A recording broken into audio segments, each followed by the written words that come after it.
designated table and let's play some poker. Yeah, I do. What can I get for $17? What are you talking about, Willis? He's got alligator blood. Can't get rid of him.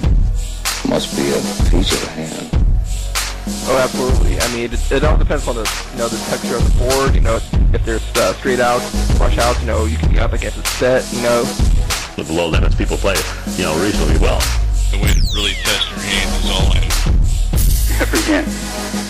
But the games are just nutty. Like 5 bets every stream. Motherfucker! The fundament! Motherfucker!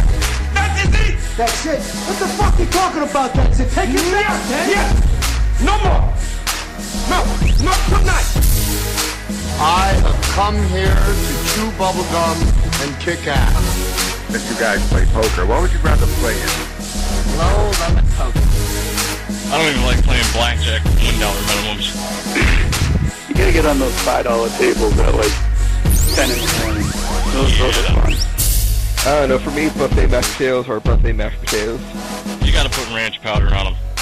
Mashed potatoes are all about butter. With really good gravy or garlic mashed potatoes for me. Or even truffle mashed potatoes. Now that's the nuts right there. Alright, welcome back to Low Limit Poker with my favorite co-host, Bootsy. How you been, man? Pretty much your only co-host, but hey, I appreciate the gesture. Oh, come on, man. Don't do me that way.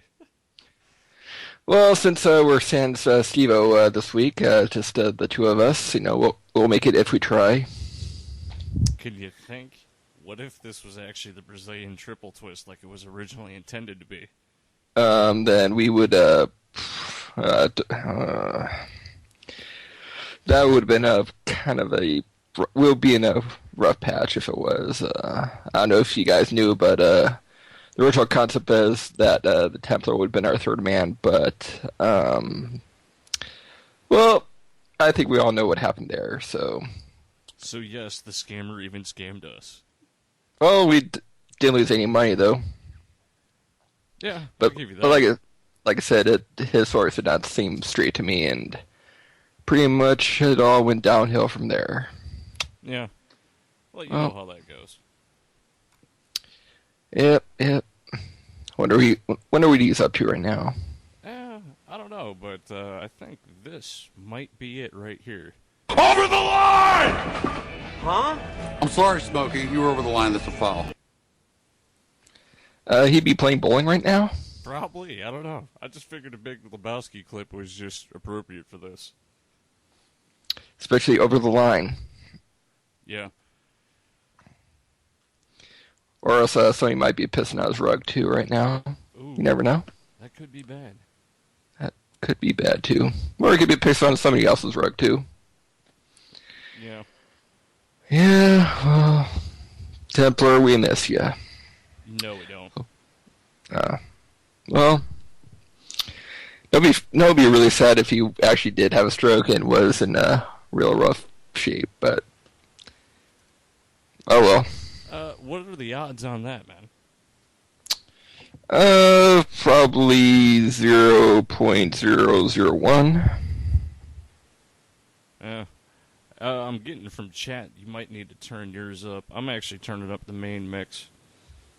No, I think it says I sound good. You're the one who needs to turn it back up. Yeah. Okay. But, okay, so, I know I didn't play poker this weekend. How about yourself? No, I have not. It'll be 2 weeks today, though. I'll be playing at the Red Rock. Ooh, do tell. Yep. Oh, I know you got stories about this. What was that? I know you got a couple stories about this. Stories about what's going to happen in 2 weeks? Oh, what happens in 2 weeks last year? Go ahead and check this off. Actually, yeah, well, that's not the smoothest segue to this, but, yeah, actually, this time last year I was not playing poker at all. Didn't really play any poker from the years, probably, I'd say, November of 2008 to August of 2011. And this reason being that the economy tanked. I pretty much played primarily on poker, party poker and Poker Stars. I lost my job at November 2008, so I pretty much withdrew. I think I had about $700 or $800 in Poker Stars.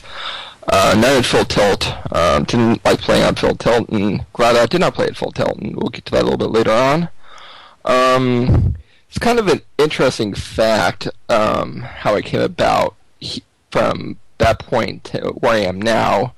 It's kind of like a bit of a butterfly effect, in my opinion, because I was staying at the Planet Hollywood. I had one day, I think, right there on Sunday. This must have been that Monday, I believe it was the 29th. I was going to play the Aria tournament, and fortunately they decided to cancel that tournament. So I was kind of pissed off, didn't know what to do. Looked at the Venetian and saw that there was a 4-8 game of horse going on, or about to start. So I moseyed on over there. I mean, I haven't played horse about 2-3 years from then. Bought him for $200, did well. Seat opened up next to me, and the person who sat down next to me was actually David Chesley, who I don't know if you guys know, but it's Mycon's cousin Dave. So I did not know Dog Down at that point. I knew a little bit about Never Win Poker, lurked, never registered account, obviously. Didn't know who Brandon was. So he and I just started talking. Michael was playing the Venetian tournament that night and actually took it down. So it was a pretty drunken David Chesley next to me, little annoying person. He and I didn't really get into any putts together. I think we respected each other's game because the game that we played there was a bunch of fish. So I think he and I were the top two players at the table, and we did not want to collide. So, he was actually wearing a Dog Down hat. I'm like, oh, what's Dog Down? And he's telling me it's a poker forum run by Mycon. So, just think about it, 4 months later, went back to the M and got denied a hat. It's funny that the hat was the one that actually brought me onto Dog Down, so a little funny story there, in my opinion. Don't you think there, Pika? What, you got rolled for a hat?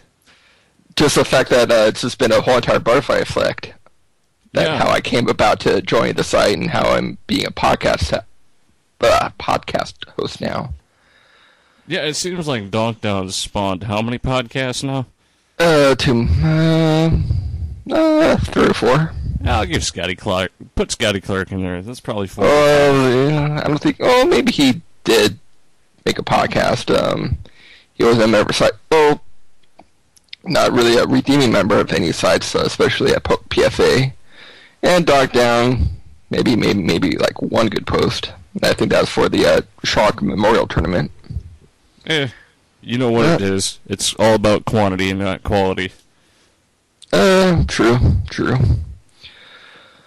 But yeah, going back to the scene of the crime in 2 weeks. So, might see it Mycon, might not, Okay. I would have put 5-to-1 odds when you walk through, all those flashy things, the penny slots, you might see them there.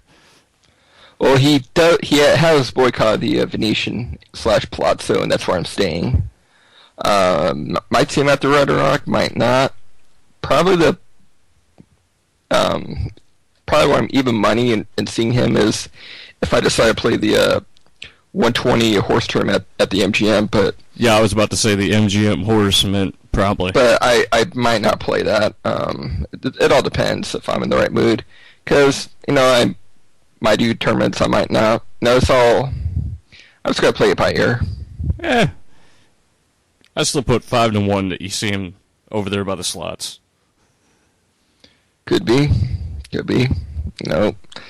Probably 3-to-1 that he doesn't even know who I am, even though he did meet me once. 10-to-1 that he doesn't know who you are. 2-to-1 or 10-to-1? 10. 1-0. 10-to-1. He might. You don't know. I don't know. Haven't really thought about it. You'd have to have your logo on top of your head, so you just got to get a trucker hat and just emblazon that logo. Then he'll know exactly who you are. Well, I will be wearing 3 Blind Squirrel apparel hats, and he'll probably put 2 and 2 together. With the blind at least you're sporting the nuts. That's all that matters. Yep. And it'll probably be like last time where I outlasted him in that tournament too, so... Ouch. Man. I outlasted Kessler too. In fact, I outlasted both Jets and Kessler and Mycon. And the person who knocked me out is none other than Brandon Drexel Gerson. Oh, Drex knocked you out, huh? Yeah, and it's Razhan, and I had ace 35 and could not improve. Really? Yep. Yeah. That's why Raz is a 5-card game and not a 3-card game. Yep. But, you know. Well, I noticed we got something in the chat about slots killing their bank account, but let's talk about more machines that take away money. You've heard about the FTP repayments, right? Yeah, they're having to go through the DOJ to do it. Sounds kind of ridiculous. No, we know that much for sure. I mean, that's locked down, right? Mm-hmm. I believe so. I mean, I haven't really been paying attention to it because, unfortunately, I don't have any money locked up there. Oh, come on, man. My $4.23 is priceless right now, ain't it? If you need that much money, you could always ask me for a loan. Maybe not a $6,000 loan, but maybe I'll ship you a 10 or 20 here. But, no, I actually don't have any FTP money. I actually bought some of these for $4.23, and I doubt I'm going to go through the remission process for it because of 2 reasons. A, you know it's getting taxed. And B, you remember all those ghost deposits? Oh, yeah. I mean, there is a clear demarcation of that company when I could have said, yes, you're getting your balances back, like PokerStars. Mm-hmm. But to be honest with you, and I want to say they started it in October 2011. Don't quote me on it, but I think that was the first case of it. After that happened, all hell broke loose. How are you going to pay somebody that rolled the company for, let's say, $100, and they went up $25,000 during that non-payment process via e-checks? Well, you might want to ask Yipside that question, because he's probably the expert at that scenario right there. So, Yipside, if you're listening, you could call in and explain to us how that's going to...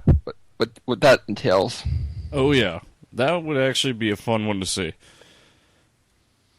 Yep. But I do agree. Well, outside of that, you know, I'm pretty sure that it's going to be deposits only. But then you can run into that problem of the ghost deposits. Are you actually going to roll the government? God knows I would. Well, I probably wouldn't do it. I mean, if they figure out that you did roll him, you might be sleeping next to a big 300-pound black man in a jail cell and wonder what you did to deserve it. Oh, man, I wish you would have said something better. If you would have said I would have been sleeping next to some moist cake mix and a bunch of spiders named Scooter, I would have been laughing my ass off. Yeah, well, that's I know that reference to little 408 Mike, but at least he's not in prison. I mean, I'd rather be in 408 Mike's position rather than being in prison sleeping next to a big black dude. So, are you saying you have a lot of sex appeal? Probably not, but I guess when you're in prison, things just seem to happen. Yeah, I'll give you that. But outside of that, you remember that other site? What was it called? Absolute Poker or something like that? Yep, and I think we're going to be getting... I don't have any money on it because I don't think I ever made a deposit there. Actually, I take that back. No, I did make one deposit and lost it within like a 2-week span. That was only like $100. Oh, okay. At least you didn't get rolled too hard. Yeah, I wasn't super used. I don't think there was any super using in the $5.50 sit and goes. Oh no, I mean I would have super used the shit out of that and like the $1.10 sit and goes as well. Yeah, maybe, I think you had to go like to the 20 or 33 St. Ghost to see some super using action. Maybe for a mark safe, then maybe you would. Now, yeah, with that absolute poker deal, ultimate bet deal, yes, is the stuff getting liquidated? Absolutely, but that press release said basically the assets remaining after the solution of the claims by other parties is anticipated that the court would provide a process for players to make the claims against those assets, which in layman's terms means pretty much the people that have balances and everything like that are going to get exactly 0.0. You in agreement with me on that one? Yeah, well, maybe I'd put a claim in for one of the servers, get rolled and get a server. Maybe make into a Nintendo ROM and play Frogger or Centipede at your leisure. Thanks to Ultimate Bet. Now, can you just imagine having the same remission process as the Full Tilt Poker with Ultimate Bet? Yeah, you probably have to go through Joe Seabach to even get that process started. Oh, speaking of him, I saw him on WPT Final Table. He made a final table? Yeah, he was final table, I think it was at the Hard Rock Seminole. When was this? I want to say, I don't know, it was just on television yesterday. I was kind of bored flipping through channels. I was like, wow, there's Joe Seabach, my hero. Must not have been recent. No, I think it was 2011, maybe 2012. Really? Yeah. I'd have to take a look at that, and I'll check out Hidden Mom after the show and see if you're right or wrong. Maybe it's a guy who does look like a Joe Seabach impersonator. Was he decked out in UB gear? No, he wasn't. It might not have been Seabach. Well, I mean, this was post-indictment, so... Well, I think with Joe Seabach, every day is an indictment for him. Hold up, I'm checking it out right now.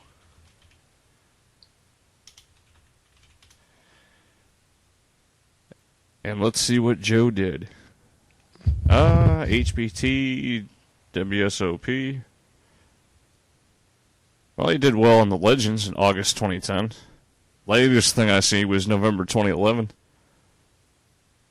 That makes sense. Yeah. I guess he's hiding underground too, huh? Yeah, what's that stupid circuit show with the virtual orgasm? I don't remember. Oh, I remember that. That was actually pretty funny. I just remember watching that and I'm like, oh, this is not gonna be good.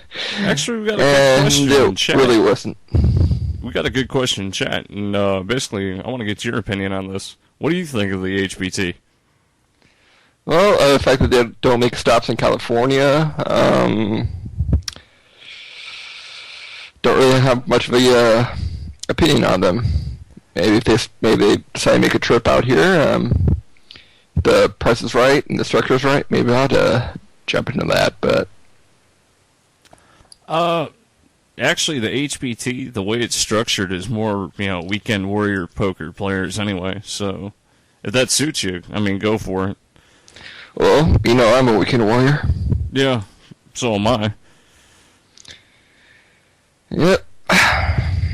Man, today is just a dry Sunday. Did you notice anything live popping for news? Like, eye-popping? Except for maybe the fact that Lee Watkinson's monkeys got out again. Really? Yeah. Do tell. Apparently somebody broke a couple of the bars. I don't know if it's some teenage hoodlums or some whacked-out PETA people, but apparently they got out on the loose again. Really? So, yeah, I don't know what happened to the monkeys. Hopefully they're alive and well, and I just still don't understand why Mr. Watkinson has live monkeys in his house. I think they're probably better off somewhere like the San Diego Zoo, or I don't know if Las Vegas has a zoo or not, but in his house, I'm thinking much as he must love him, I just don't think that. It doesn't matter how much really doesn't matter how much you love him. It's just the real question, the dirty question that I gotta ask is, did he beat his monkeys? I don't think he doesn't seem like the type of person who would be doing that. I just think that 408 might be knocking on his door, though, anytime soon to see if he could get a free run board up there. Oh, come on, man. Let's not knock 408 Mike. I actually enjoy a majority of his posts. And I'm actually in the exact opposite of that. Don't really enjoy his manic posts at all. In fact, it's kind of depressing, and in fact, it's kind of hilarious. When I go on Scats, I think that the posts on Scats about 408 are pretty hilarious, and put that on. Jeff said he thought the exact opposite of what I was thinking too. So apparently, there's two train of thoughts about that. Yeah, but I think we had probably spoke 2 minutes on 408 Mike. I think that's probably 2 minutes too long about that. So moving on, shall we? Let's hit what the people are saying in chat. River Red agrees with me. Definitely confirmed monkey spanker, especially when you got a pack of monkeys in your basement. But Sir Bob Orr, longtime listener, longtime fan of the show, says Apple now has more cash on hand than the U.S. government. Agree or disagree?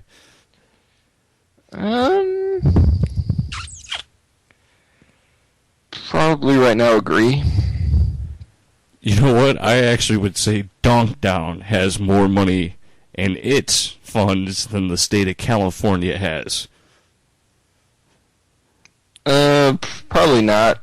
Are you sure? Because California's been giving out those IOUs for state refunds. Oh, that's thanks to the fact we elected a actor, a B-list movie actor, to the government. So yeah, we did deserve. What are you talking about? What's that? I couldn't hear that. Oh, I'm sorry. I tried doing an Arnold impersonation. I just can't sound that stupid. Yeah, well, we're the stupid ones who elected him office, so... Hey, sometimes they go all the way up there. Don't worry. Yeah. We should maybe vote on Merritt Carey. I think that she would have been a better pick. As much as I hate Apple, because I'm, an IBM type guy, yes, I will agree. It's on the Huffington Post. Apple has more cash on hand than the U.S. government, which that is a scary, scary proposition. Well, maybe we should elect the ghost of Steve Jobs as president next term. Or we can hire the CEO. And who is it now? I mean, the CEO... Doesn't matter? Yeah, I think it does matter because, the Apple was built on Steve Jobs' principles and his ideas. And, just as if you know about history, know that the succession plan doesn't really work out too well. It always tends to go wane a little bit. Oh, no way, like Sam Walton with Walmart? Probably. Okay, I think we're way off topic. Yeah. We got done talking about AB and UP. Or, I'm sorry, AP and UB. What else do you think we got to talk about that's hot in the news? Oh, man, it's just been a slow week. Oh, we could talk about A Dizzy. That's always fun. I don't know the full gist of this A Dizzy. I seen one tweet or not a tweet, but a picture of his Twitter account, and now his Twitter account's locked. Well, apparently he and this one Swedish kid, for some reason it was an Indian guy. His name was Samir, something or another, and apparently there's Swedish biker gangs involved, and apparently what he was trying to do is try to put viruses on high-limit online poker players' computers to probably do a little bit of super using and just create havoc, but A Dizzy, Matt Marifiotti, I think we know who the douchebag of 2012 is running away. Oh, really? Who is? Matt Marifiotti is the biggest douchebag of the year. And we're only in mid-August, so could crown him, man. You're going to crown him in August. I'm going to crown him in August. Man, Nerfiati. That's what we need, is a good poll for the Douchebag of the Year award. Yeah. Well, probably our last show of the year. That'd be a great way to wrap up the year. Oh, yeah, absolutely. You know who's in the front running for me? Jay Fearless? No. Let's not even go. That's like the 62 kilogram of douchebags. We're talking about the super heavyweights. And there's only one thing that comes to mind. Epic Poker Fail. Oh, and another thing that came across to me on Twitter today that, what's his name? Not Eddie Duke. Jeffrey Pollock might be on board with William Hill. Oh, yes, I did read about that today as well. Yeah, unfortunately, it was due to, I saw a snippet because on, was it Wicked Chops Poker, it was like a pay to read the article, which I thought was kind of stupid. But apparently he's with William Hill now, which I don't know what poker site they run or if they're in the United States. Yeah. And, then I started, searching 2+2. I saw a joke. It had to be a joke thread of a 25-year-old virgin. And then I'm sitting there surfing more 2+2, and I was like, wow, there is not much. Basically, there's a couple stories about full tilt poker on pocket fives, especially about the legal counsel, the absolute poker ultimate bet settlement liquidation, basically. It's just, God, there is nothing really going on in the news this week. Nope, and we don't have Steve-O here to help us out, so... I even searched Poker Newsboy just to see if there was anything going on. Yeah, I'm sure that Steve doesn't mind it being a slow week since he's doing some work with the the Iron Man podcast. Yes. Actually, speaking of the Iron Man podcast, I'm actually going to take 3 days of leave, and I'm going to listen to it Monday through Wednesday. I'll be listening to it on Monday because Monday's Labor Day, and luckily BTR is not blocked on my work network, so I could listen to it there. I'll probably won't be able to chat until I get back, so I probably won't be chatting until the very late afternoon / night portions, but I'll probably be listening quite a bit of it. Yeah. Probably more than halfway through and have to check the rest on the archives, but I was able to listen to Drex's 24-hour show pretty much from top to bottom, except I woke up a little bit, I think about 30 to 45 minutes into his Farewell on Dogtown show, but I was there from start to finish. Oh, Drex did a 24-hour show? Yep. When was that? When he left Dogtown. Oh, yeah, well, I didn't dig through the archives for that. I remember him doing a long-ass show. I didn't know it was 24 hours. It was a really good show, and hopefully the 48-hour or / 50-hour show might do it. And I was also thinking, even though I might be burnt out on poker, I might decide, if I do decide, I might play a little bit on that Monday and then donate the winnings of that session, or even donate $50 minimum to 22Q. I think that would be a really cool gesture. Absolutely. Speaking of the 22Q update, man, this weekend, it was brutal. It was just pushes left and right. I only made $1 last week. And this weekend, of course, not playing because I really got sick of playing. I'm basically at $1 right now for the 10% quota. So that's a dime? No, I'm giving them the full buck. I'm not going to, split that 90 cents, 10 cents, you know what I mean? Mm-hmm. Oh, it's for Bob Orr also. I meant to look this up, too. I know that the World Poker Tour Parks is going on, and apparently Victor Random's still in. Ooh. Let me look Let's new tab. Let's go to worldpokertour.com. I know, riveting radio, gentlemen. Yeah, this is the nice thing about live radio. That's why we got co-hosts, so that way somebody can talk while the other person's looking up URLs. Yep. Apparently, the chip leader is Tony Gregg.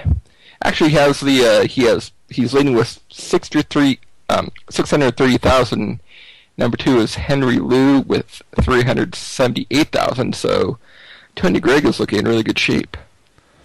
And the only person who I know who's in the top 6 who I've heard of is Nick Grippo.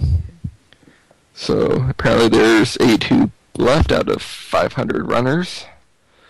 Let's see who on. You were talking about good shape. This is completely unrelated, but good tweet from Daniel Negreanu about 5 hours ago. Crazy lady kicked me out of the hotel today despite me agreeing to pay for the late checkout. Never been treated so bad. Was he playing at Parks? I don't know, but the hotel name was Hilton Garden Inn across from the Score. What an insane, rude woman. I was yelling at her in my briefs at the door. Well, apparently he probably won't be staying there anytime soon. Thrown out in his boxer briefs. What is this world coming to? I know, but I hate to be here on Wednesday when he does his weekly rant. Oh, that was actually in Toronto. Thank you, Sir Bob Orr. Doesn't he have it? Why is he saying a hotel? I thought he had a pad in Toronto. I thought he had a place there. Why would he be staying in a hotel when he has his own place there? Ask me that. Plot thickens. I don't think he has a place in Toronto. I think it's Or he stays with his brother, I think. That might be it. No, he stays with his brother. Yeah, that's right. Yeah. That. Well, why did his brother let him in? Was he on the outs? You know, this is too much information. Maybe we shouldn't be asking these questions. Probably true. Oh, he was doing an interview for a TV station. See, this is why I like having Bob Orr around. He is like the man when it comes down to finding random news stories that involve Toronto. Thank you, Sir Bob Orr. We appreciate it. Yeah, wish we had Bukowski, though. Bukowski would be excellent chat, because he'll able to give us information on a snap of fingers. Oh, yeah.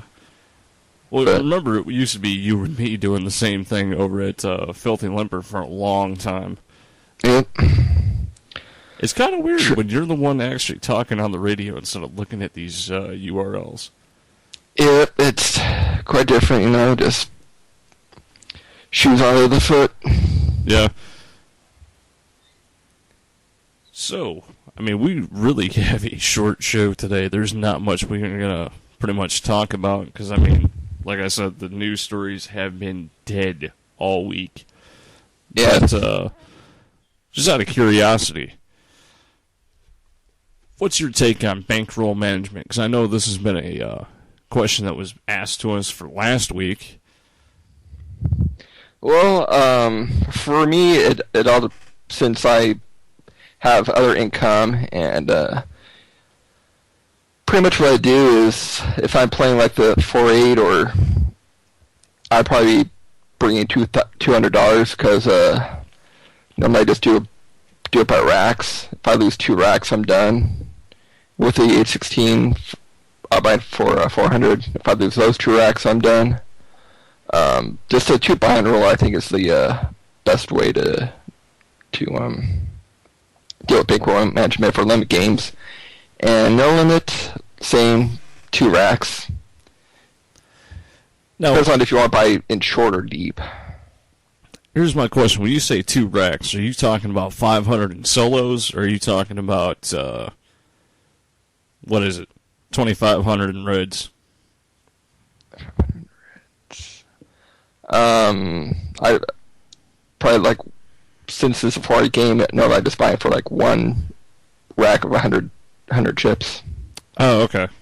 So, see, me, I like getting red chips. I usually get 2 stacks of red, and that's about it. But Here's the thing about bankroll management, and this is kind of a key thing. It's all about how comfortable you are and how able are you to replenish your losses. Now, if I'm sitting back as a poker pro, which neither one of us are poker pros, am I right? Correct. I'm not a poker pro. You know I got a job as well. But if you can replenish $100, $200, $300, then this really ain't for you. You don't have to focus on bankroll management. But if you can't, the key thing is having 20 times the buy-in. I tend to buy in for 100 big blinds. So if I'm playing 1-3, that's $300. If I need 20 of those, I need $6K. After that, what's my next step? 2-5? So I'd be looking at getting at least 10K in my roll. Where would I start feeling comfortable? When I have 40 buy-in. So if I had 12K for 1-3, I'd be a lot more comfortable playing 1-3 than, having 1,000 playing 1-3. I agree to a point, but like I said, I would play like maybe once a week, if that. So it all depends on if I could afford the 1 or 2 buy-ins a week. Yeah, and you buying in for 100, me buying in for 200, it's not that big of a deal. Like, I buy in for 200 on a 1-3 game. That's just kind of my thing. I like buying in for 66 big bets on that, plus a little bit of change. The reason why I do it, I tend to rack up chips faster. I'll go up to like $550, $600 usually in one sitting, and I'm cool with that. Now, if I'm bought in for 300, that's not really going to change how I play right off the bat. I don't know. I really don't play normally cash that often, so we're talking about two definitely different games. No, if I'm playing, I'm more of a limit person, and you're more of a no limit person. So I think that for me, another good rule of bankroll management, especially for limit games, is setting a stop-gap loss. Mr. Howard Letter, of all people, taught me the 30 big bet loss stop-gap loss rule, which is if you lose 30 big bets in a session, you're done. Just walk away, because your mindset's not going to be able to handle grinding back up to even. So pretty much just cut your losses. I'll agree with that to a certain point.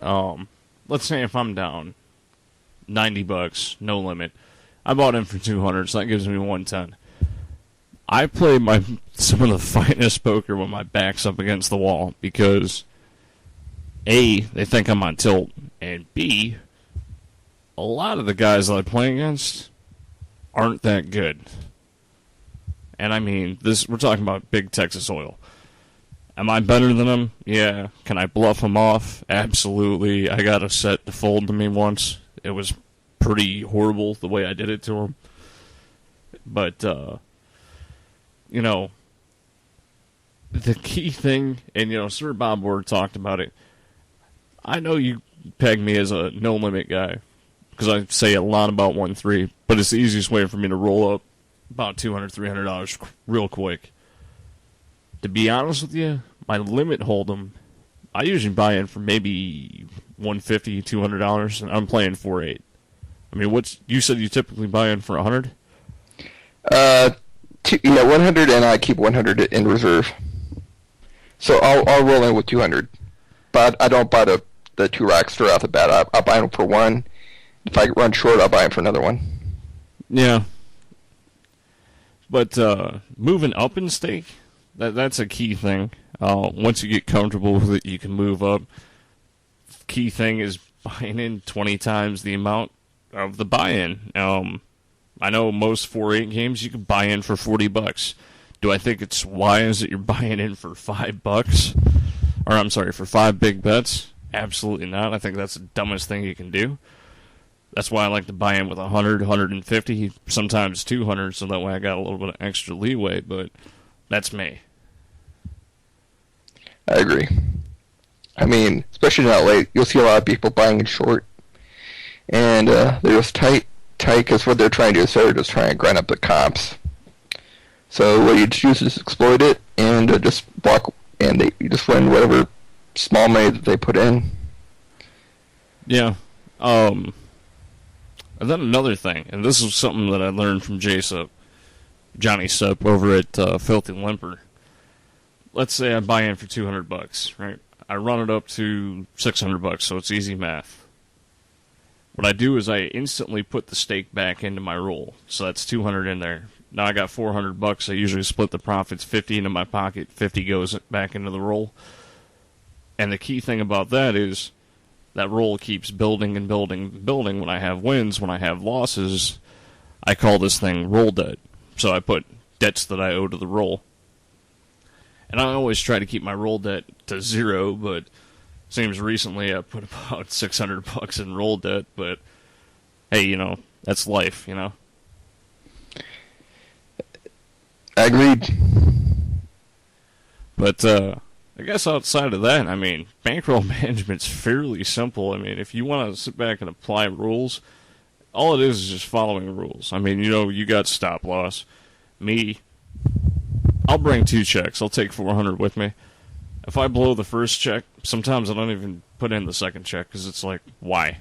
If I'm going to go to a winning table and I'm forced to make $400, why? You know, I don't know what your take is, but I mean, that's my take. When do you walk away when you're up? When the game gets bad. And by bad, I mean, let's say, you know, I usually get onto a tight table or an extremely loose table. I like those two because on a tight table, I'll go loose. On a loose table, I'll go tight. And usually I can run up to about 425 before they realize I'm playing against them, not really my cards. Then after that, if I catch a good lucky break, I might be up another $200. And then the minute I get sucked out a couple times, when they're playing strategy against me instead of, you know, that simple level 1, when they start playing level 2, level 3 poker against me, this usually happens, you know, midnight, 1 o'clock, 2 o'clock, 3 o'clock in the morning. That's when I actually get up.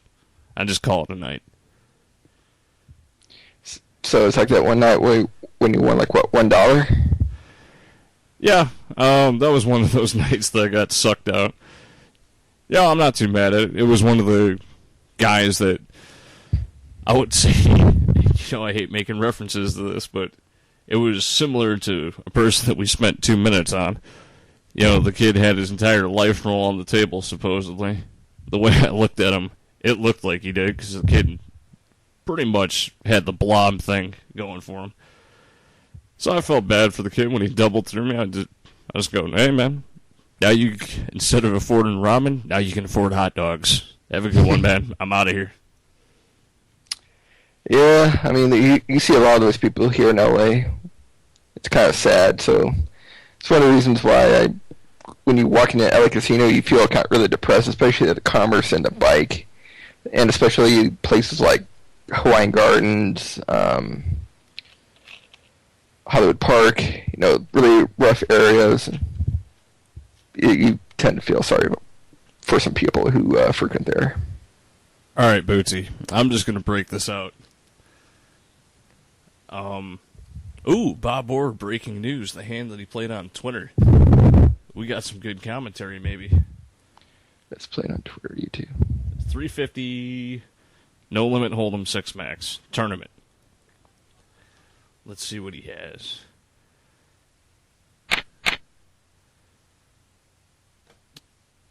Uh-oh. You're going to have to speak up because I can't really see it right now. Okay. Oh, Sir Bob Orr has pocket aces. It's, looks like under the gun, raised it to 200. Bob Orr 3-bets it. Player 1 calls.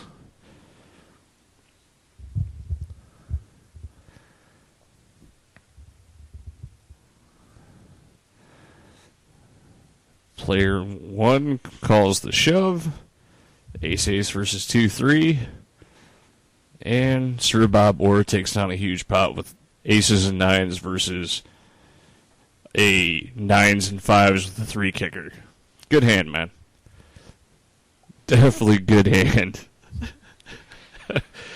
I guess what Sir Bob Orr wants to know is, why would you play poker like that? I really don't know.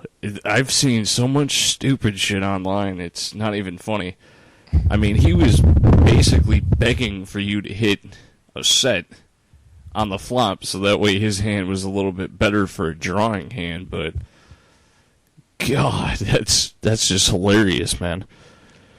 But, it's low-limit poker. What do you expect? Yep.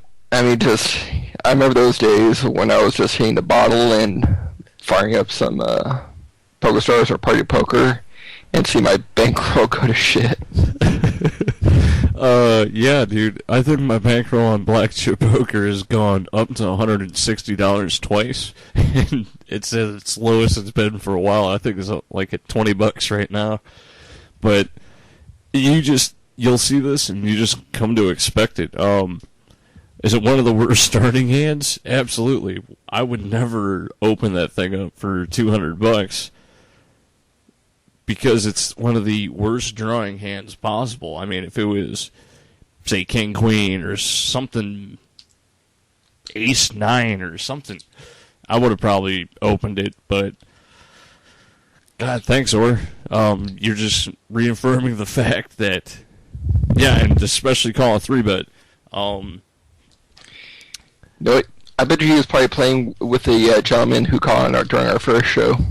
Oh, yes. Yeah, that was actually good. I wish I would have snippet. I got to actually get some good quotes out of that. I know it's in our intro, but that first caller that we had, wow. Talk about right field. Yeah. Yeah. I did my best to try and explain some poker strategy and some of my insights. Hopefully, you took those to heart. Hopefully I explained myself well. Well, see, here's another thing. Sir Bob, I love it when idiots play poker against me. Especially like a 2-3 offsuit versus bullets. The only problem is 20% of the time that 2-3 is going to crush you. And I'm talking just generality, anything versus aces. I mean, if I got a 4 and 5 shot at winning, I don't really care. That's true. People like to gamble. Yeah, well, that's why you see it. And then all of a sudden it's boom, boom, boom. Game over.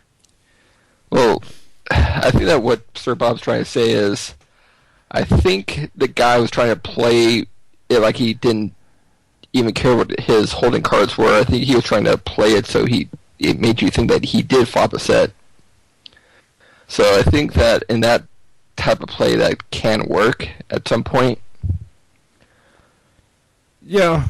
I know I didn't post my weird hand of the week. I had another weird hand of the week on stud split 8 or better on Black Chip, but we won't go into details with that.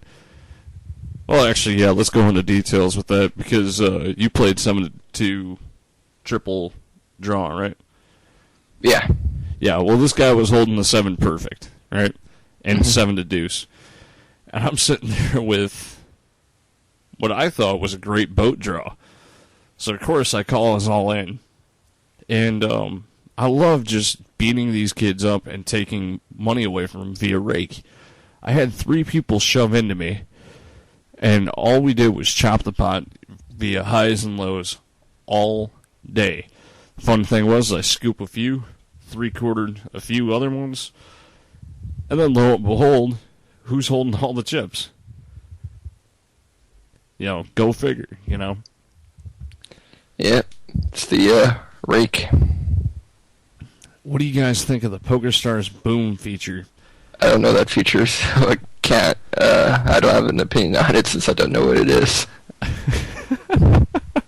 Is that one that you just? Hey, Bob. If none of us have the red maple leaf, we're all rocking white stars on a blue field over here. Yeah. Is it one that the river card where it says the bad beat, it just goes boom? Oh, no. He's talking about the instant replay. I think it's great. I know Lock Poker used to do it for Merge Network, and none of the other sites do it. I think it's actually a nice thing, so you can actually show everybody, hey, look, there are idiots playing online poker still. Well, unfortunately, we can't play with the idiots because the games over here with the Merge Network aren't that great. And what are you talking about? All you got to do is go about 1,500 miles north, or in your case, maybe about 20 miles south, and you should be good. More like 200 miles south, but that's not like here. Decimal points. That's for metric systems, man. Yep. I really don't have a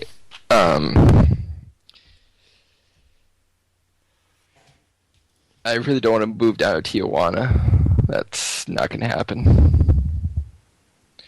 Maybe if I move to Puerto Vallarta,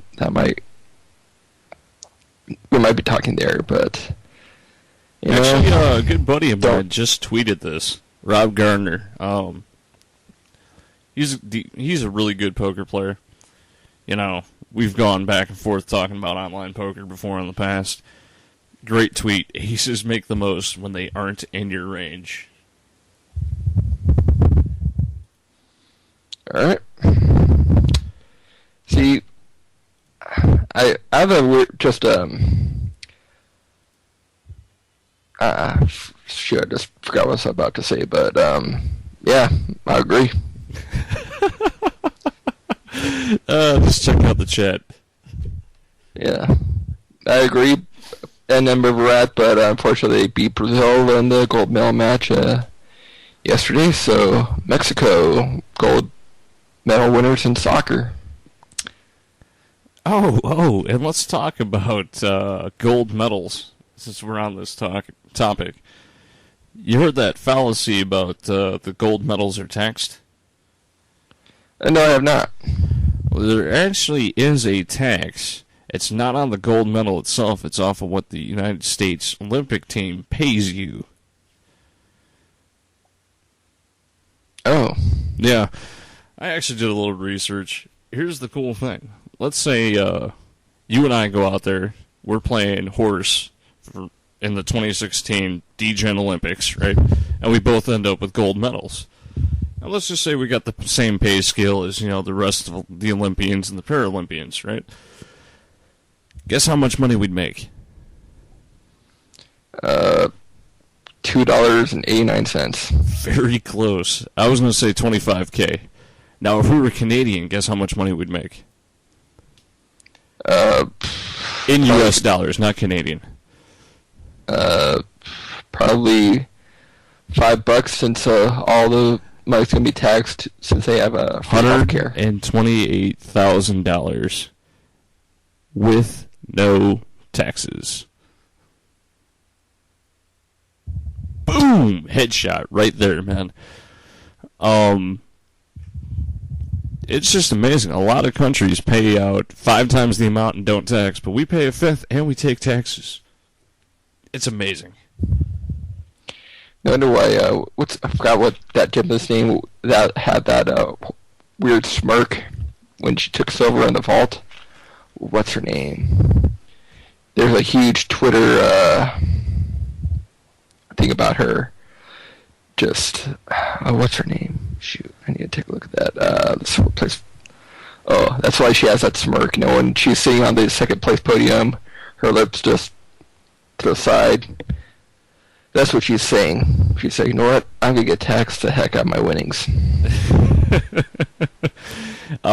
Something that Sir Bob Orr brings up is taxes and earned income. Our earned income is taxed. Our poker earnings are taxed because it's considered earned income. There's 2 countries I can think of right off the bat that don't tax gambling. One of them's Germany. The other one's Canada. I mean, you really got to think about this sometimes of why are you still here? You know what I mean? Yeah, I mean, I know you lived in Germany for a little bit. Yeah, I was out there for 2 years. It was great. The food's awesome. The roads are super fast. The cars, I mean, come back here, you look at a BMW or an Audi, and you go, wow, that's a really expensive car, right? But over there, it's probably like a Toyota. Yeah. Like a Casa de Toyota. You'd be driving around a Mercedes. You want to know what was picking up my trash? A Mercedes-Benz. Oh, only place I would know that would probably do that would be Kuwait or one of the Arab oil-rich countries. Been there, done that. I got the hat to prove it too. It's kind of funny. They have a vehicle breakdown. They're just parking on the side of the road. Unbelievable the amount of things that you would just can't possibly fathom in it. You're like, wow, they're going to do that with that car? Oh, yeah. The government pays them X amount for cars. And you're like, really? This is amazing. Yeah, I guess they really have the cash for clunkers program down over there, don't they? No wonder where Obama got that idea from. Yeah, we're still, if anybody wants to call in, I got no issues with the area code 504-208-5750. That is the new number. And yes, it is a New Orleans number. New Orleans. Nobody's biting. This might be a fast show tonight. Well, we got the closing ceremonies coming up here shortly, so... What, for our show or the Olympics? Probably both. Unless the closing of our show really isn't... Actually, I got a good real-life question. Have you been to Cajun Pond? Yes, it's about an hour away from me. Their prices are astounding. I can buy a new, let's say, impact wrench for, let's say, $150. If I go over to the Cajun Pond place where they'd shoot Cajun Pond stars, I could buy that same impact wrench for $175 used. They got some interesting coins, silver, stuff like that. They got a few good pieces, but the rest of it is like, really? It's kind of expensive. Yeah.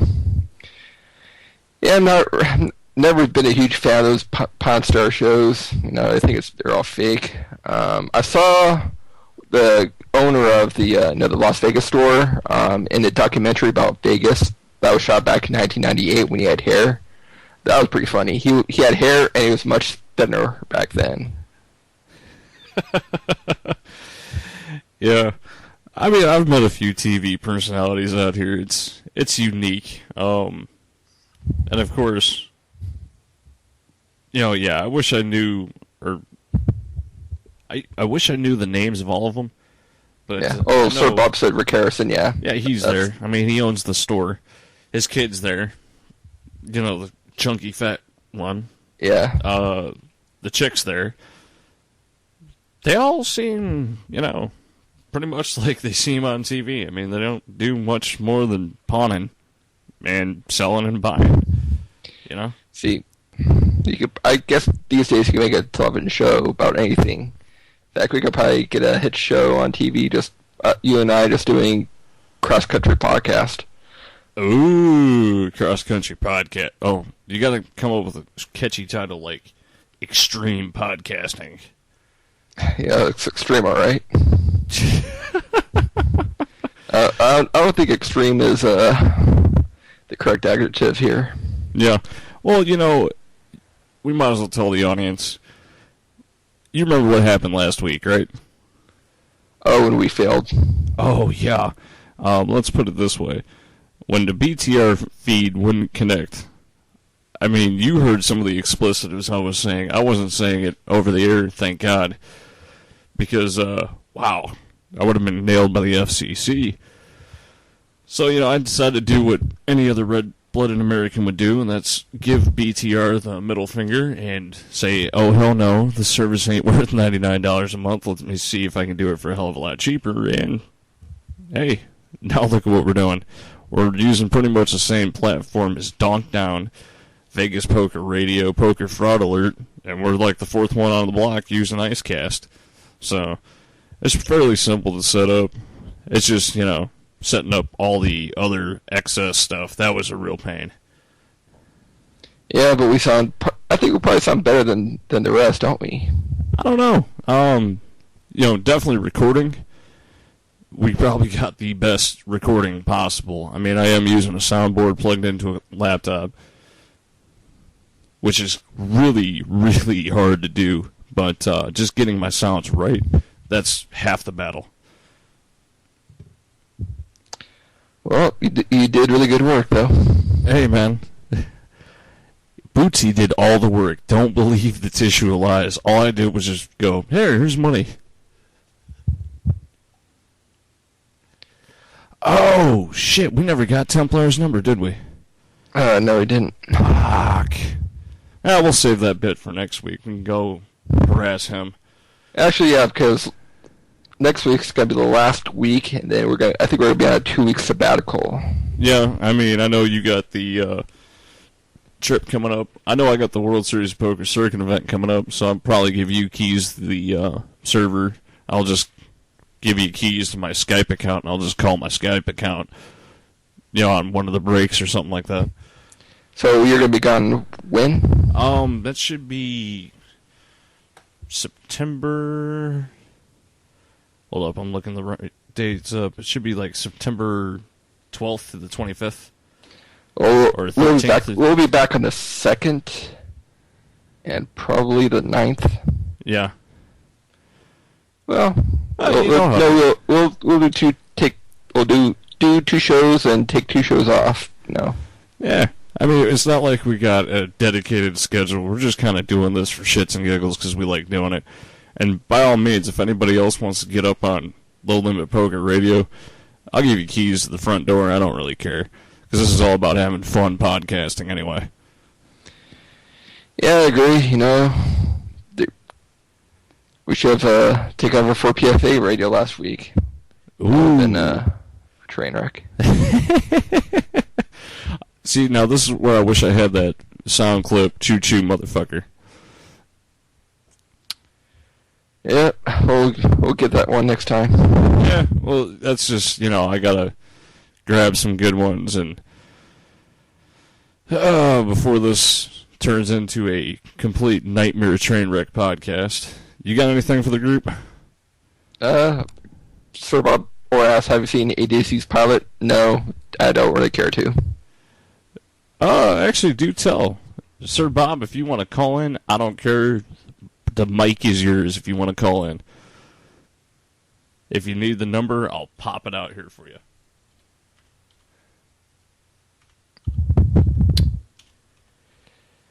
Yeah, anything ADZ touches pretty much turns to shit.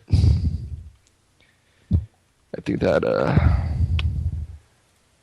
ADZ has gotten way too much attention. You're probably right there, Bubbles. But it's been a slow news week, like we said. Yeah, I mean, that's the reason why ADZ has gotten so much attention is because there's nothing, minus, the Perks Poker Room going on. That is it. I mean, we have searched up, down, left, and right looking for stuff. And you just really can't. All right, I think we got somebody from the 416. You are on the air. Hey, it's Sir Bob. Hey, what's going on, Sir Bob? Not too much. Hey, you guys, I urge you to check out that link I just posted. Oh, the 10-8? The link for A Disney's pilot TV show. I just posted it in the chat. It's 3 parts. It's about 40 minutes, half an hour long. It's wild. You got to check it out. Okay.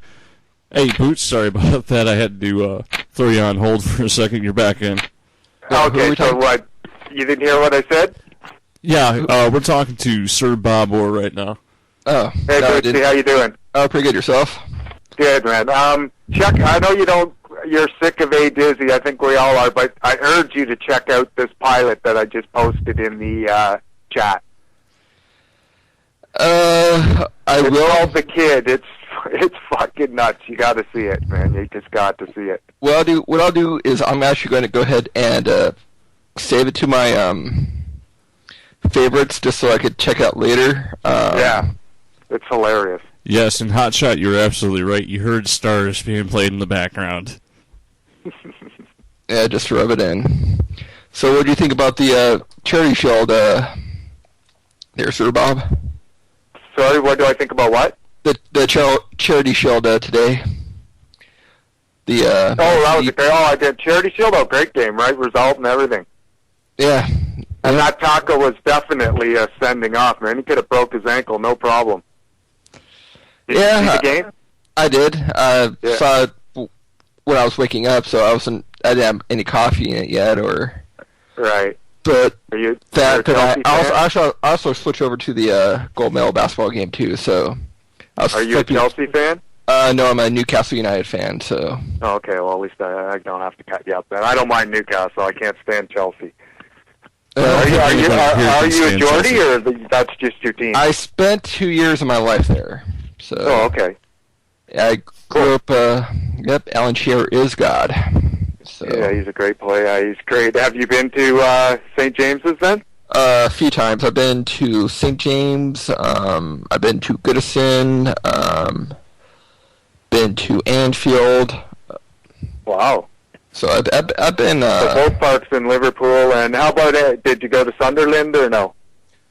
No, I never. I didn't go see him light. I've been to a Newcastle Sunderland match at St. James's Park, and like I said, I think pretty crazy, huh? I've gotten in a fight with a few Sunderland supporters in my time, so actual fist fights in the pub. So. Well, that's pretty funny. Yep. So. Yeah. So what else? Is Victor still in that tournament, do you know, or have you closed that link? I have so many tabs open. Let me just do a little quick refresh. He started out at the first table yesterday with, like, Will Friella. He is still in with 200,000 seriously? Yep. But the cheap bidder is up to 630,000. But there's only 22 left? Hold on, let's see who is. I'm also going off the WPT side. There's 82 people left. 82. Ooh, Chainsaw is still in it too with 80K. Do you know how many chips Victor's on, or? Yeah, he's on 200,000. Oh, so he's plus 50 on the day at least. Yeah, he's above the average chip count. Oh, but I don't know if this is recent or on dinner break, because it does look like. What time is it? 8:08. Yeah, well, if they're on dinner, they'll be coming back soon, I would think, because it's East Coast tournament. Yep. So it is 8:08 there, where the tournament is too, which is Philly, right? Is that where Parks is? Yep, Parks is in Pennsylvania. Oh, and they're on the east. So Philly, I think. Yeah. So yeah, it's 8:08. They'll be coming back from dinner soon, I guess. Yeah. Yep. So how's? So where are you guys? I know Johnny's in Louisiana. Where are you? I'm in Southern California. Oh, okay. So I've spoken quite a bit about the Southern California poker scene. Right. Yeah, I did. There's a post that was started today regarding the Commerce Casino and what I think about it, as well as my alternative place, which is the Hustler Casino. So yeah, you play. That's what I heard. Yep. A lot of people play there. A lot better games there, huh?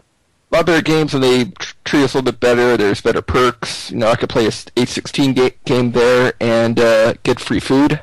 So I could chow down as much as I want to. Probably chow down more than Druff did on when he was out live at the bike.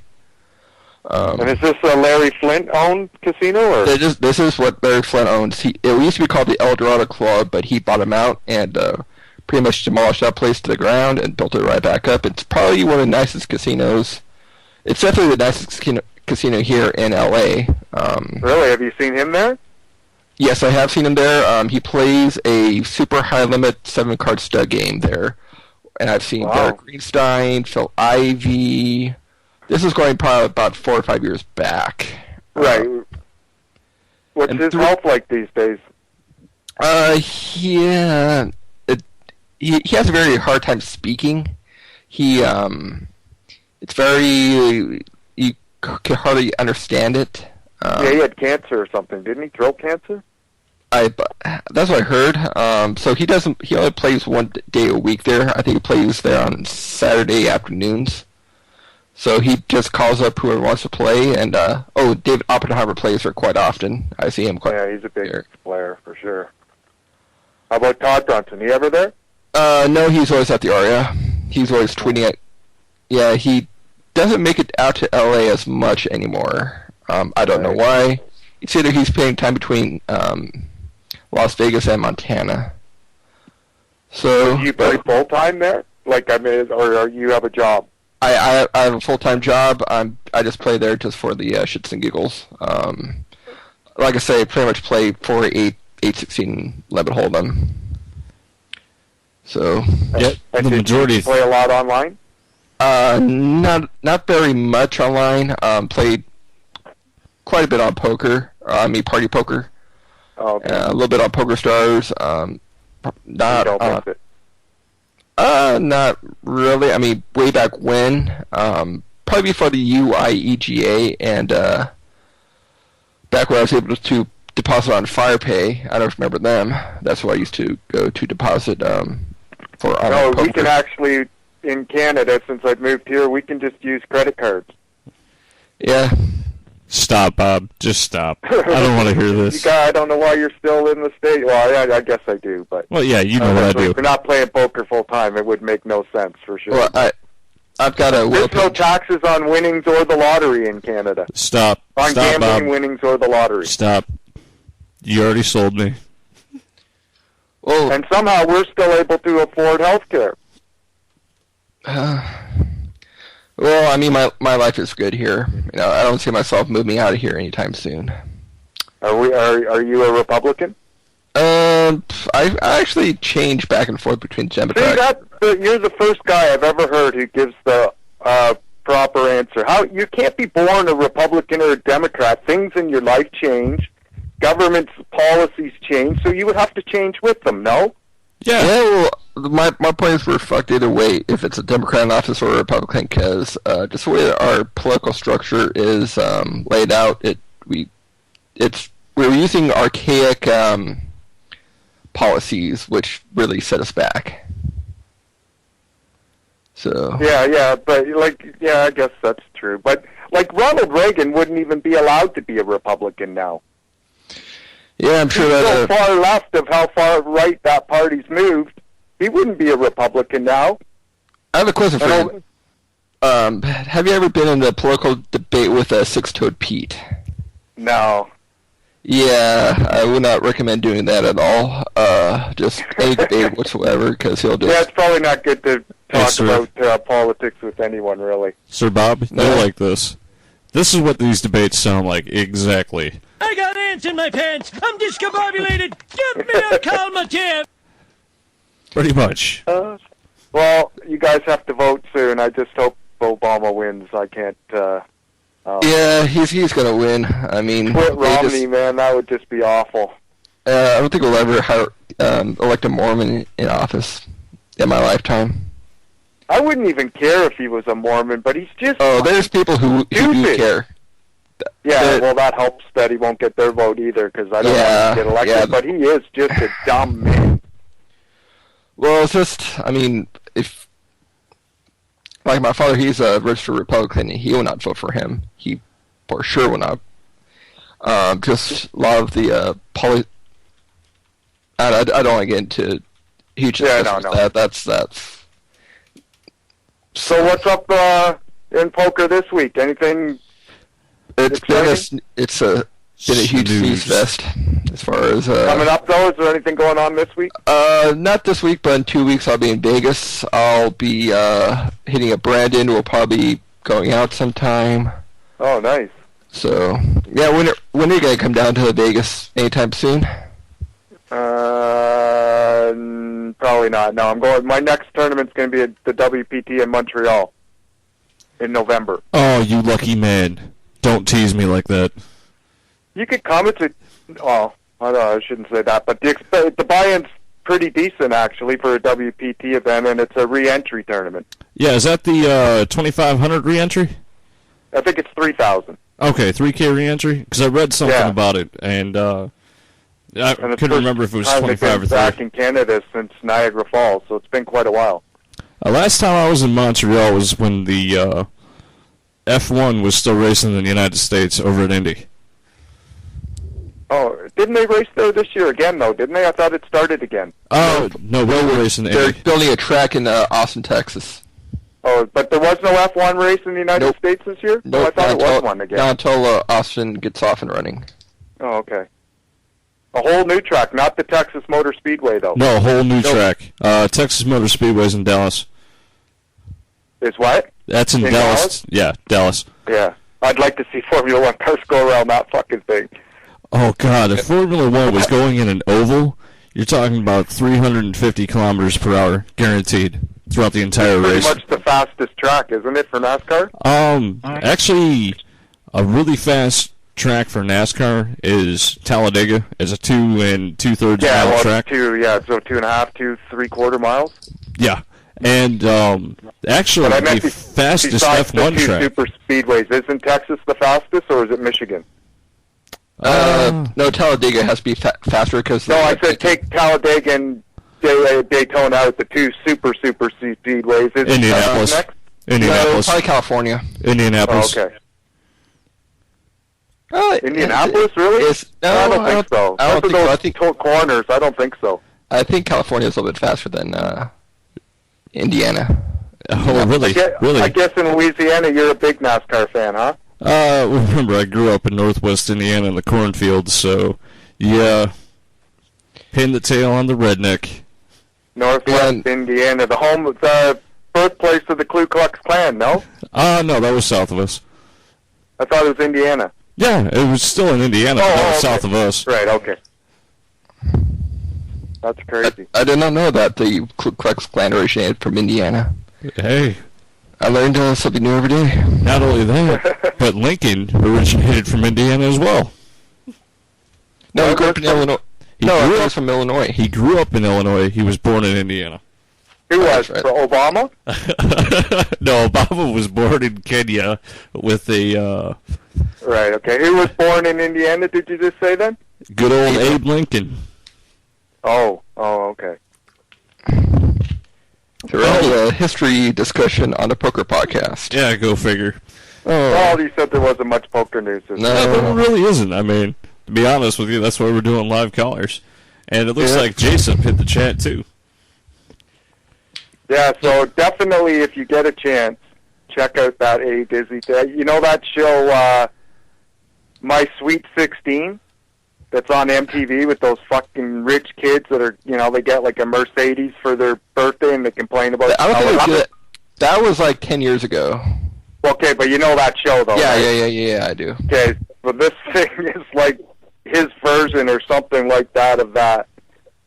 This kid's just nuts, man. I'm pretty sure he's got some sort of bipolar or something like that. Well, I hate to cut you two off, but we got a caller from the 575. You're on the air with Low Limit Poker. Hey, this is New Mexico River Rat. Hey, what's up, River Rat? Hey, not much. I got to disagree with all your racing aspects. I've raced my whole life, and I've been around all these tracks, even NASCAR and everything else, and Darlington is the fastest track. Who, Darlington? Darlington. Yep, yes. North Carolina. Well, they don't race there anymore, though. Yep, that's why I went with Active Tracks. They do. Oh, they came back this year to there, didn't they? Did they? Yes. Yeah, that's right. And you got to stop and think about it. You're going 105, and then you're going to make a hairpin turn. Oh yeah, I love Darlington. That's a great track, especially that one corner where they have to rub right up against the wall, or they're not really doing it properly. I have actually raced Bristol on dirt. They have covered that track on dirt, and I have actually had a dirt late model on that track.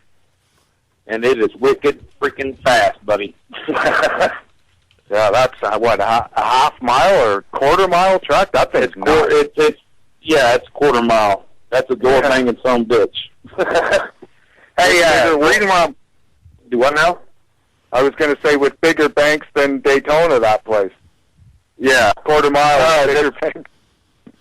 I'm going to my first big tournament here, and you keep in mind I'm an amateur player, but I need some advice. This is a $350 buy-in tournament, and the most I've ever played is a $50 buy-in tournament. but my wife lost the bet, so she's paying my way in. How should I play this tournament? I mean, I know for a fact already there's 400 people registered in this. This would be my second time playing live, I may add. How much time do you have until the tournament starts? Oh, September 6th, 7th, and 8th. Okay, this is what I want you to do. Go ahead and go to the bookstore or go on Amazon.com and purchase Harrington on Hold'em, Volume 1. Now, hold on. Let me write this down. What was the name? What was it again? Harrington on Hold'em. Okay. Volumes 1, 2, and 3. Okay. And that's probably the best primer book on tournaments that money could buy. All right.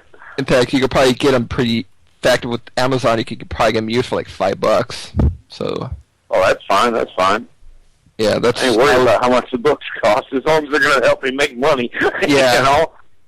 And just the way it's laid out, and just the way that it's pretty interactive. I mean, if you read like a David David Klansky book, they are so dry.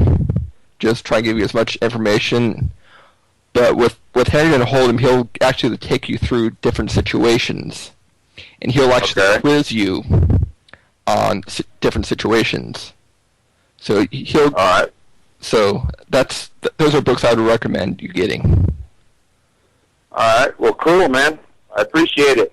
Yeah, there's other books. If you want to look at another author, try to look up Lee Nelson.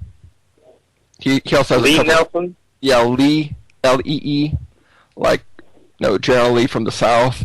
Then Nelson. He's a player out of Australia. He also written a couple of really good books about tournament Former play. Poker Stars Team Pro. Yes, that's correct. What did he just say? I'm sorry. Oh, he just said he was a former Poker Stars pro. Oh, okay. Yeah, he won. I think he won the Aussie Millions a few years back. The original Aussie Million winner. He won the first Aussie Millions. So you got a Aussie Millions winner and a World Poker Tour and WSOP main event winner. So I think those are pretty good people to learn from. And 3-time final tableist of the WSOP, the main event. Correct. And you know what? Hotshot brings up a good point. Join a training site. Deuces Cracked, Blue Fire. I mean, you're going to look at all kinds of things, but definitely get on it. Yeah, but you don't really, if you're only playing a $350 buy-in tournament once, 2, 3 times a year, those sites are, minus, you're going to lose all your money just buying into those sites. Oh, no. Do what I would do. Go take the free trials on all the sites. Do them back to back to back, so that way you can get at least a piece of the strategy. You know what I'm saying? Right. Those 3 books are pretty good. Those whole Harrington on Hold'em books are pretty good. I read them. I have one of them. They're fun. I mean, I like the Raz part. That was actually a fun one to have. They're definitely good for someone who's playing a $350 buy-in tournament. Well, the thing about it is, I mean, my ultimate goal in the next 10 years is to become a professional poker player. But until then, I got to start somewhere. You know what I mean? Yeah. That's the thing about, I don't know if you tuned in for the Bankroll Management. If you got something where you can buy in for $350 and replenish it in 2 to 3 weeks, you really don't need Bankroll Management off the get-go. Yeah, it's nice to have, so you can continually build that roll up. But if you can replenish $100, $200, yeah, why not? I'm also the one that used to be a damn gambler. So, but that's why I switched to poker, is because what screwed me up is I won $5,000 on a slot machine, and it ate my bankroll, my bank account up. Right after that, I mean, it took less than 6 months, and I used to gamble all the time. Stay out of the Poker's pits. not gambling. Stay out of the pits. Yeah, oh yeah, hell yeah, I will. I don't even know how to play half them games. But the thing about it is I've met a few people down here. Where I live, we cannot just go to a casino. The nearest casino is 4 hours away. Yeah, and that's a real challenge. I ain't gonna lie to you. I'm not even really that close to one. I got to drive maybe about 50 minutes to my favorite one, and then I got 2 hours drive either north or south of me to hit to the, where I got 2 or 3 casinos I can go to. So trust me, I understand your pain and misery, but being closer is a lot easier to do, because if you go out there and drive for 4 hours, your mindset's going to be, at least this is what my mindset was back in the day when I started playing, was, I'm going out there to gamble. See if I can double it up or go busto. And, once you change your mindset, you get through some of this training, reading a few of these books, it'll change the way your tactics, I guess. This is the best way I can say it. And make sure you have fun, because if you're not having fun, there's no sense playing. I understand that. I do understand the having fun deal. That's like me and racing, like my car. You see me posting in the forum about my car. I wouldn't build that, but it's just for fun. I don't plan on making money until I sell it. But if you're not having fun, I understand you're not going to do the best. Exactly. And I also understand you're only as good as the people you play. Yeah, I'll agree with you. Because, if you're playing a bunch of level 1 guys, you won't learn level 2, level 3. I just had a guy call off all his chips with 2-3. I don't know what I still can't figure that out. I don't know what he was doing. That was pretty weird. Yeah, no, I'm setting out of it. I'm setting out of an online tournament right now just to call you. So, but I was. Are you in Canada or the United States? Oh, you're in Mexico, right? I'm in New Mexico. Yeah, New Mexico. The new one. There's not a lot of difference, though. No, but you can't play on stars in New Mexico. No, you can't. No, you cannot. I'm playing on Hero. Playing on Hero. I only play on stars, but I'm in Canada, so. Why don't you play on party poker? What does Johnny J-Sep disagree with? I disagree with both of those points.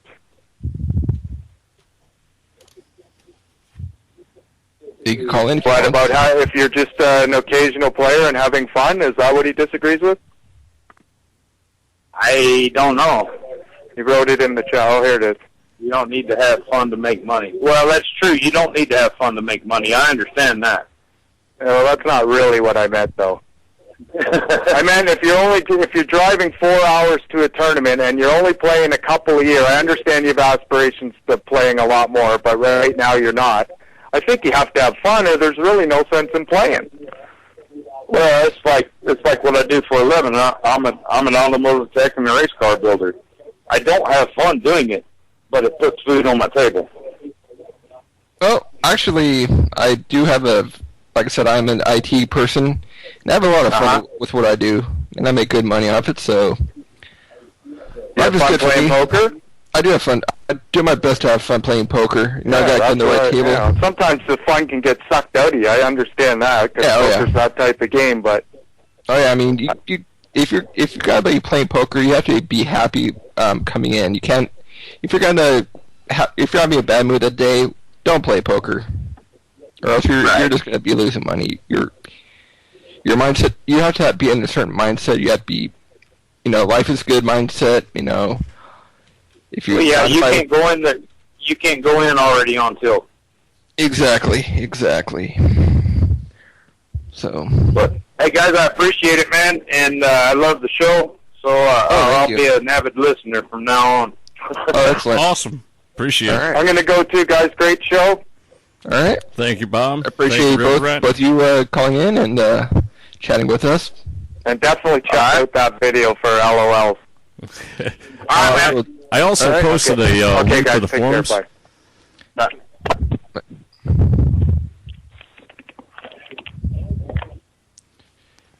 But yeah, okay. I do agree with Jason on the you don't have to have fun to make money. And the way I play that angle is I'm not going to sit back there and play pissed off. That's just me. I can actually get up and I know I can go on tilt so badly that I'm going to end up playing negative. But, you know, this is, you know, just the way it is. I mean, yeah, it's great to have fun, make money, but even if the people around you, I try to make them happy. That's the key thing. I don't care what their skill levels are. Yeah, sometimes I got the level 2s and level 3 guys there. Past 2 months, I didn't have that issue. Don't tap the fish glass, no, the aquarium. Oh, God, no. Definitely no. Because you don't want the fish to walk away. So, I mean, I agree on both sides. You got to have some kind of fun, but it doesn't have to be, oh, wow, I'm having fun all the time. I guess it's not really a fun process. No, making the table happy is something different. That's metagame. Yeah, well, that's what I try to do. See, and that's where I have fun. That's my thing. I have fun by making the table happy. Exactly. So I guess that's why I say I have fun while I'm playing poker. Of course, it's actually a challenge, especially in LA, because you play with a lot of Vietnamese who don't know English, and they're miserable pretty much no matter what. So, you know, you got to try. Yeah, and before those two cut out, I was gonna tell them go check out that 2+2 forum link that I put in there. Mm-hmm. Yeah, it's fucking hilarious as hell, but it's the truth. It's everything I've seen in that thread happens. Oh, yeah. Yep. So what do you think there, Pika? Man. Well, we just had a fun set of calls. Gosh. I don't know. You got anything else for the group? No, like I said, it's been a pretty dry week as far as news is concerned, you know. Yeah. Just, I think people are too busy tuning into the Olympics and watching us kick ass. I mean, have you seen the medal? We're 20 medals above China. Really? We have 100 and change in medals. Well, you know what that means. We got a shit ton of taxes run that we've had at this Olympic year. It's a shit ton of taxes coming to us. You know that. Yep. But, you know, it's over now. Well, it is over. In about 2.5 hours, I'll be watching the closing ceremonies and snapping the Olympics off. Yeah. Well, since there's not much in news, we just took a couple of calls. I'm thinking it's about that time. What do you think? I'm thinking it's about that time too. I think we did our best trying to drag this one out, but you know, it's time. When it's time, it's time. Yeah. And you know, that's just the way it is. You know. Yep. Some weeks are good. Some weeks are bad. Yep. Unfortunately, this is Yeah. I would say this is closer to the horrible weeks. Yeah. But when I come back from Vegas, I'll be playing a lot more in LA. So just bear with us with now. We're still working on our kinks. Yeah. But this is more of a fun show anyway, because we can still do it. But alright. This is Pika. That's Bootsy. We're calling it quits. Yep. Have a good one, y'all. Alright. Later.